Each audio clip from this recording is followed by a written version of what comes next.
misemo michache ya kujenga mkulima au mfanyabiashara wa kilimo. Nikwambie hivi, faida ni hesabu. Faida ni hesabu. Ndio maana hata hapa kwenye mahesabu kuna faida.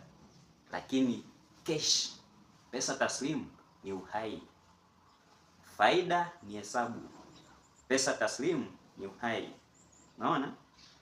Msemo mwingine na kuachia, kilimo kinahitaji pesa kabla hakijakupa pesa. Usijichanganye, huna mtaji unaoweza kutosheleza mahitaji ya kuzalisha kitu fulani, unaenda kuzalisha, unaenda kupata hasara. Hata hicho kidogo ulichonacho unaenda kupoteza. Unaona? Nimalize wa mwingine, wakulima sio kwamba ni maskini. Wakulima wengi sio maskini. Wakulima wengi sio maskini, tukubaliane na hilo. Ila sasa kinachowafanya waonekane maskini, nasema ni mtiririko mbaya wa fedha au ni cash flow mbaya. Na cash flow